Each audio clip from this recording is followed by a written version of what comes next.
Assalamualaikum warahmatullahi wabarakatuh. Perkenalkan, kami dari kelompok 4. Pada kesempatan kali ini kami akan memaparkan materi tentang sistem pengendalian manajemen pada PT KAI Indonesia. Presentasi ini bertujuan untuk memberikan pemahaman pada topik tersebut serta sebagai bentuk tugas yang telah diberikan kepada kami. Kami berharap apa yang kami sampaikan dapat bermanfaat bagi kita semua. Baiklah, tanpa berlama-lama, mari kita simak bersama pemaparan materi tersebut.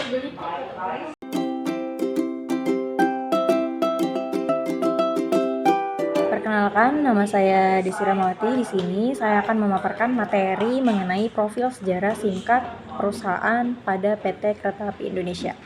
PT Kereta Api Indonesia adalah badan usaha milik negara yang menyediakan layanan transportasi umum dengan kereta api, termasuk angkutan penumpang dan barang. PT KAI berinovasi untuk meningkatkan layanan kepada pengguna dan kini memiliki anak perusahaan seperti KAI Servis, KAI Bandara, Komputer, KAI Wisata, KAI Logistik, serta KAI Properti yang masing-masing memiliki fokus berbeda. Sejarah PT KAI dimulai pada 17 Juni 1864 saat jalur kereta api pertama dibangun oleh Netherlands. Setelah proklamasi kemerdekaan, kekuasaan perkeretaapian beralih ke angkutan moda kereta api. Pada 28 September 1945 diperingati sebagai Hari Kereta Api Indonesia. Perusahaan ini telah mengalami beberapa perubahan nama dan bentuk hukum hingga menjadi PT KAI pada 1998. Saat ini PT KAI terus berkembang dan meningkatkan layanan. Perusahaan ini mengalami beberapa perubahan bentuk hukum. Yang pertama, pada tahun 1971 menjadi perusahaan jawatan kereta api PJKA. Lalu yang kedua, pada tahun 1991 menjadi perusahaan umum kereta api, yaitu Perumka. Yang ketiga, pada tahun 1998 berubah menjadi perseroan terbatas dengan nama PT Kereta Api Indonesia Persero, resmi berdiri pada 1 Juni 1999.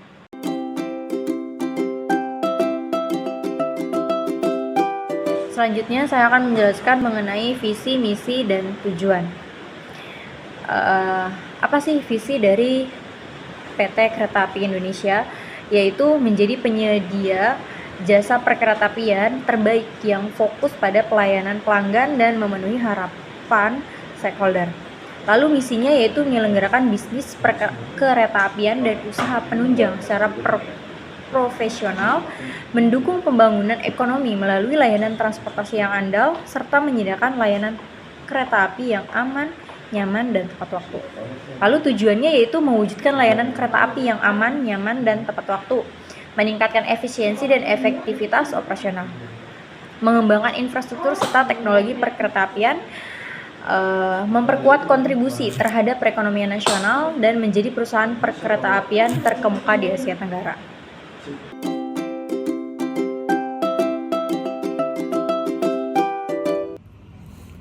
Baik, selanjutnya saya akan menjelaskan mengenai tata nilai perusahaan dari PT Kereta Api Indonesia.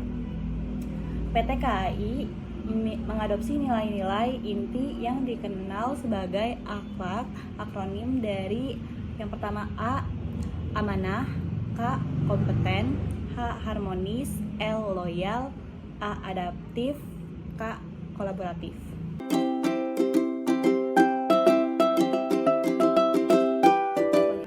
Menjelaskan mengenai struktur organisasi dari PT Kereta Api Indonesia. Yang pertama ada Presiden Direktur.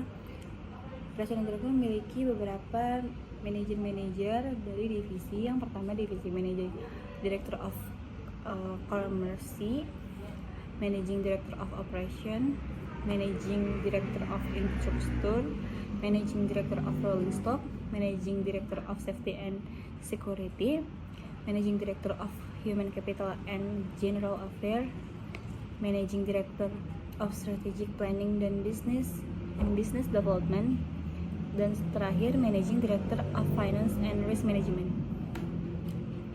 Dari manajer-manajer di atas memiliki beberapa divisi sebagai berikut. Ada CDD yaitu Corporate Deputy Director EVP Executive Vice President dan FVP Vice President.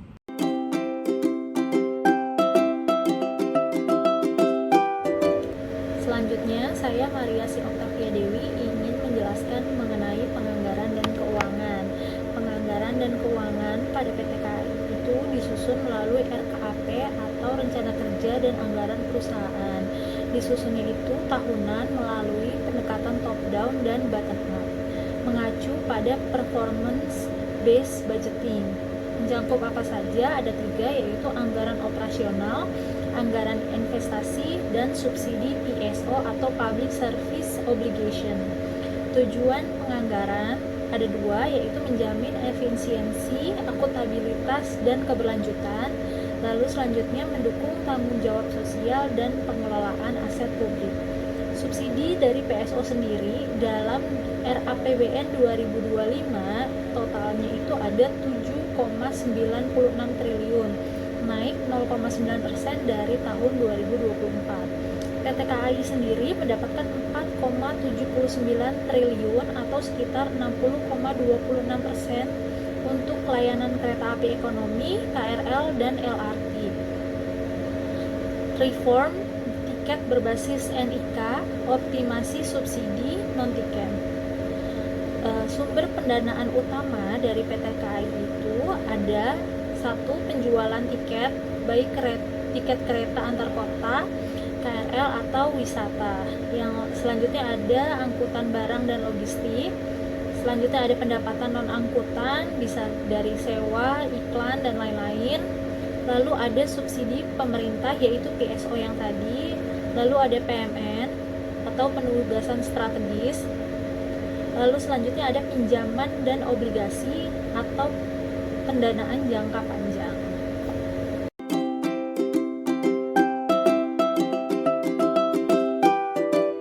Baik, saya akan melanjutkan materi dari penganggaran keuangan. Yang pertama itu kinerja keuangan PT KAI pada tahun 2018 sampai dengan tahun 2024. Laba bersih pada tahun 2018 sampai dengan tahun 2023 diantaranya: yang pertama, tahun 2018 menerima sebesar 1,54 triliun rupiah. Yang kedua, pada tahun 2019 sebesar 1,98 triliun rupiah. Yang ketiga, pada tahun 2020 sampai dengan tahun 2021 mengalami kerugian pada saat pandemi COVID. Yang keempat, tahun 2022 menerima 1,69 triliun rupiah. Yang kelima, pada tahun 2023 menerima 1,87 triliun rupiah. Jadi jumlah rata-rata laba bersih sebesar 817.000 miliar rupiah.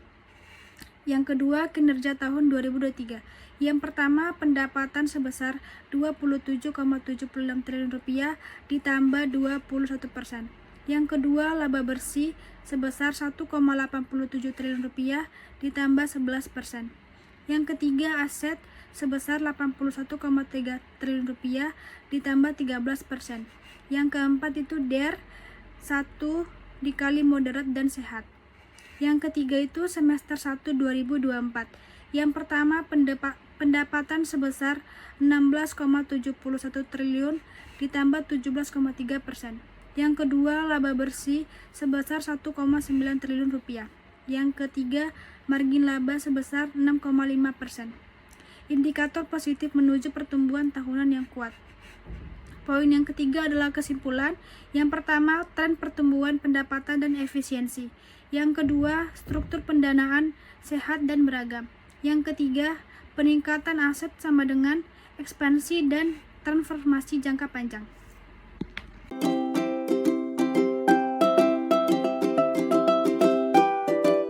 Assalamualaikum warahmatullahi wabarakatuh. Saya Nuria Febriana ingin menjelaskan tentang perencanaan strategi dan operasional di PT Kereta Api Indonesia.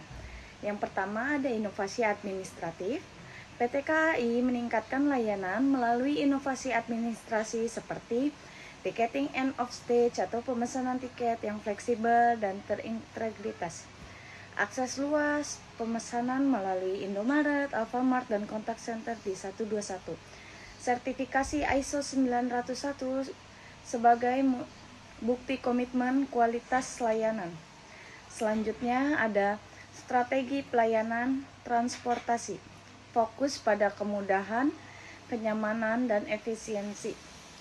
Pemesanan H-90 tersedia 90 hari sebelum keberangkatan. Traveler boarding system, proses naik kereta lebih cepat dan otomatis. Tarif dinamis, harga tiket menyesuaikan waktu dan permintaan. Real box dan kartu isi ulang adalah inovasi untuk layanan logistik dan pembayaran digital. Selanjutnya ada sistem pengendalian manajemen, yaitu manajemen operasional dilakukan secara efisien melalui fokus efisiensi dan keamanan, operasional andal dan minim resiko. Standar layanan tinggi, kebersihan, ketepatan waktu, dan kenyamanan. KPI layanan yaitu ukur kepuasan pelanggan dan ketepatan jadwal. Sistem informasi terintegrasi mendukung pengambilan keputusan berbasis data, pengendalian biaya, dan pengelolaan anggaran yang ketat dan efisien.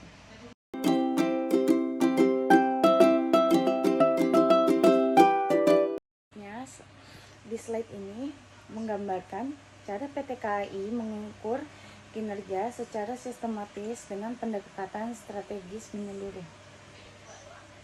Yang pertama ada balance scorecard atau BSC.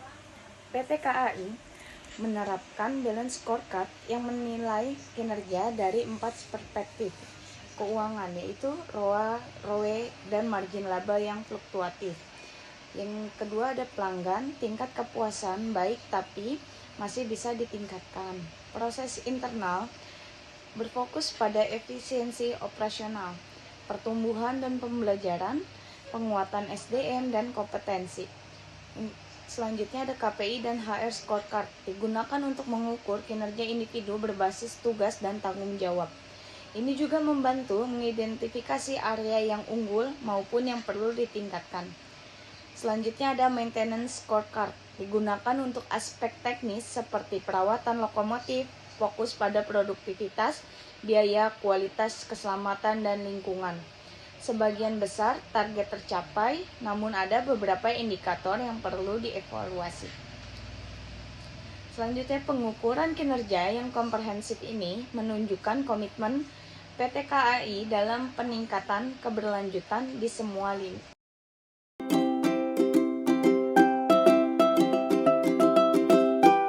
Siti Amel Effendi ingin menjelaskan mengenai pengawasan dan evaluasi kinerja.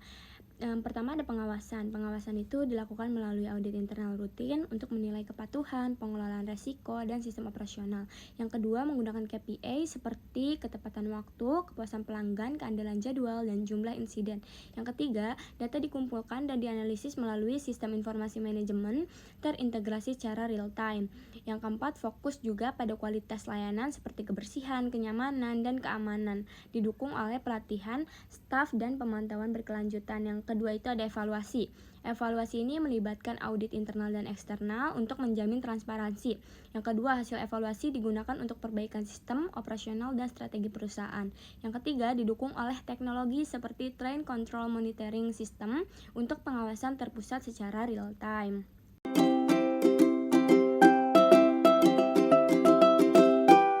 Slide selanjutnya ada perbandingan kondisi dan teori pada PT KAI. Ada 3 komponen sistem pengendalian manajemen. Menurut Anthony dan Govinda Rajan, SPM terdiri dari yang pertama perencanaan strategis, menentukan tujuan jangka panjang dan strategi untuk mencapainya. Yang kedua, manajemen kontrol, proses pengaruh manajer terhadap implementasi strategi. Yang ketiga, itu ada kontrol operasional atau memastikan tugas dilakukan secara efisien. Terima kasih.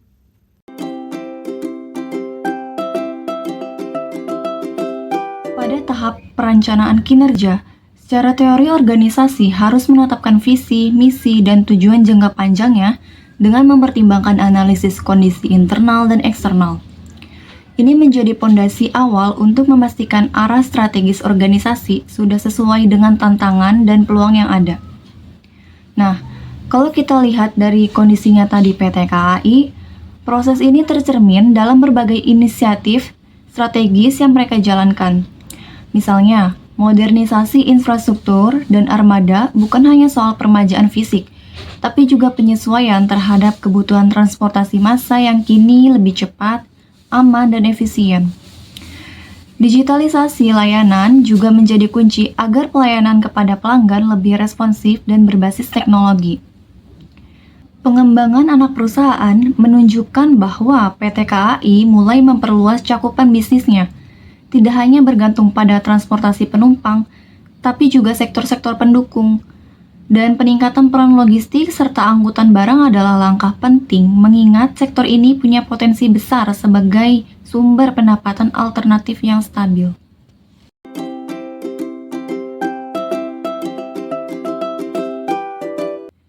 Setelah perencanaan, masuk ke tahap manajemen kontrol. Secara teori, di sini organisasi akan melakukan evaluasi atau hasil kerja, melakukan pengawasan, dan tentunya mengambil keputusan berbasis data kinerja yang telah dicapai.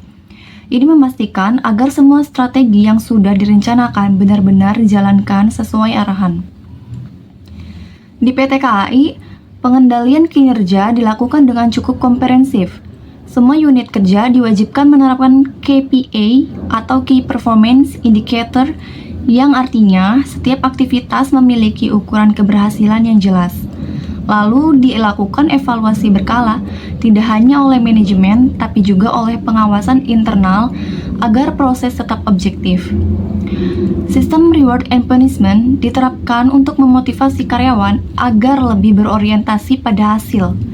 Dan yang menarik, PT KAI juga sudah mengadopsi Balance Scorecard, yaitu alat manajemen strategis yang melihat kinerja tidak hanya dari sisi keuangan, tapi juga dari perspektif pelanggan, proses internal, dan pembelajaran organisasi.